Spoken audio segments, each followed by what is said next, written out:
Welcome to Hall on Estate and Succession Planning, a series of podcasts hosted by Ian Hall and Suzana Popovic-Montag.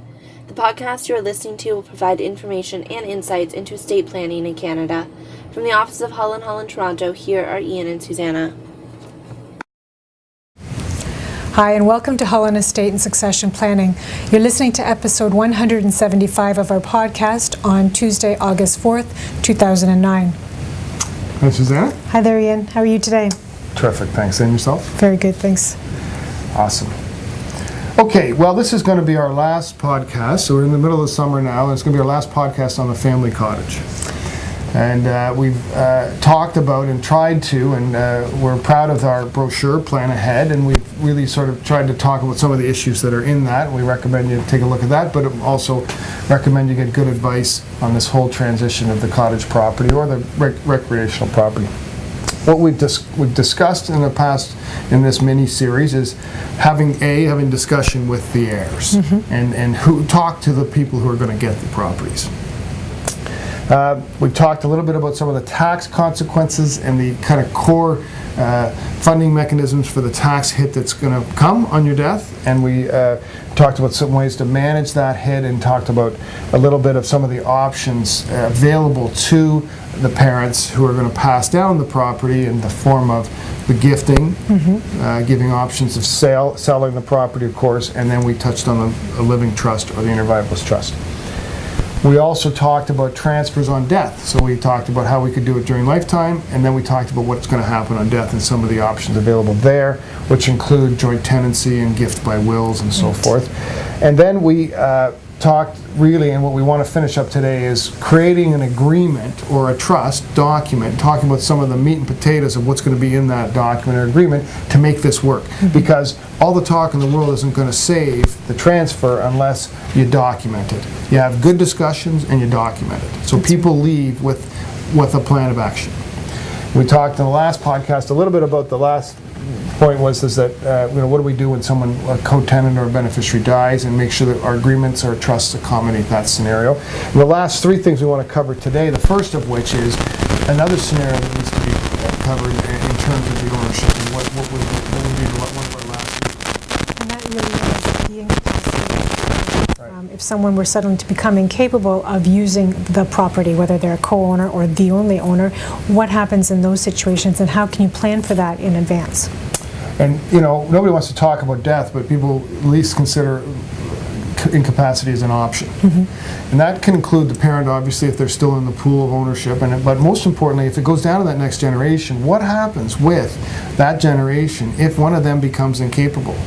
And what is going to be, come back to all of this agreement, how are we going to, we talked about default before, well, they're going to default. Right? And is that person ready to either fund it through their own new, whatever insurance money they might get on incapacity or something like that, or are they going to be out of the loop? Are they gone? And it really is a twofold consideration. One is, of course, the possibility that they might stop using the property, and then secondly is these contractual expenses or obligations that they've incurred as a result of being in either a trust or a contractual arrangement. Absolutely. So that's just another factor in how we want to structure our deal and make sure we've checked that box off. That's right. The next box to check off is just sort of simplifying it, make sure that the terms are clear that if you want to sell your interest. So it goes down to the three kids, and what do they do if one of the interests wants to sell? And we've seen a lot of creativity that can arise in these situations. You might have the option being put to the other owners of the property, like a first right of refusal to purchase the property. You have to, of course, consider things like at what value that sale or that transfer will take place. And again, a funding mechanism possibly as well. Like how is that individual going to be able to get or extricate themselves from it? How quickly, over what period of time? And what are perhaps, again, the tax consequences of that kind of an arrangement as well? Well, it's interesting. I mean, that point is kind of encapsulates a lot of what we talked about. That's right. And you combine two things pretty easily there. Incapacity could happen, and a sale of interest may immediately follow because that incapable beneficiary can no longer maintain it. That's right. And have we addressed that? And these aren't sort of entirely improbable scenarios. These are scenarios that, although we see it day to day, but they're things that happen in life. And if we're not ready for them, they create trouble. That's right. All right, and again, while documenting doesn't solve every problem, it certainly goes a long way to solving the problem. Communicating that documentation helps close the loop entirely. All right, the last thing that we were talking about, again, not to be too negative, we want to end on an upbeat in the whole cottage property and the fact that this can happen, it can work, and often does if done properly. But again, let's keep our eye on the ball in terms of scenarios that could happen, and that is, in troubled times, what happens if one of the beneficiaries goes bankrupt? That's right.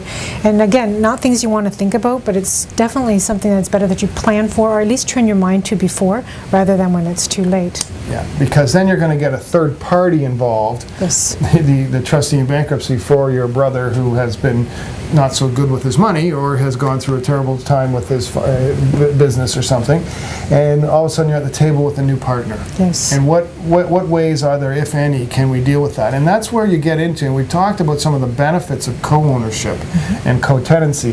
Well, that's where you really get into some benefits with trust. That's right. Right? And so the trust scenario is much more protective typically in that scenario of a bankruptcy. So, maybe it is, you eyeball the situation, you think, well, you know what, bankruptcy is a lot more likely here or possible. Say this person's a high flyer and they're doing up and down entrepreneur things and doing deals all the time, and they're maybe exposed to the ups and the downs, and maybe they're the kind of people you want to protect from bankruptcy and those kinds of things. Now, trust doesn't solve all the problems, but it is a higher wall of defense to a third-party bank coming in, and all of a sudden you're on the dock with the vice president of the bank because he owns a third of the cottage.